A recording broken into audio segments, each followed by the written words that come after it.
नमस्कार दोस्तों, सीरिया में एक प्राचीन शहर है जिसका नाम पलमीरा है और प्राचीन शहर पलमीरा के शिलालेखों में एक अज्ञात देवता का वर्णन किया गया था। लेकिन ये देवता कौन थे, वैज्ञानिकों के लिए यह हमेशा से रहस्य था। लेकिन अब एक शोधकर्ता ने दावा किया है कि उसने इस रहस्य को सुलझा लिया है। आपको बता दूं, प्राचीन शहर पलमीरा करीब 2000 साल पहले व्यापार का केंद्र हुआ करता था, जो रोमन साम्राज्य को व्यापार मार्ग के जरिए एशिया के साथ जोड़ता था।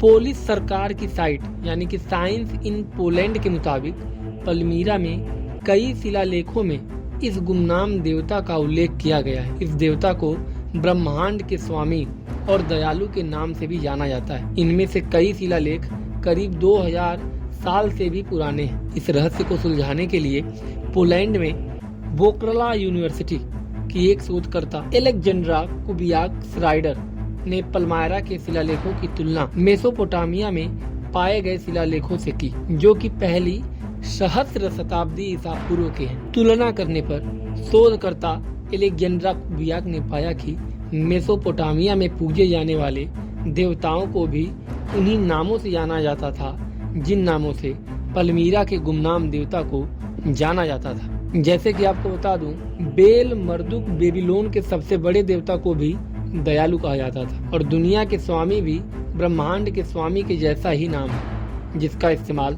कभी कभी बाल समिन के लिए किया जाता था, जो एक आकाश देवता है। एलेक्जेंड्रा कुबियाक का कहना है कि पलमीरा के शिलालेखों में वर्णित गुमनाम देवता सिर्फ एक नहीं बल्कि कई देवता हैं, जिनमें बेल मर्दुक और बाल समिन शामिल है।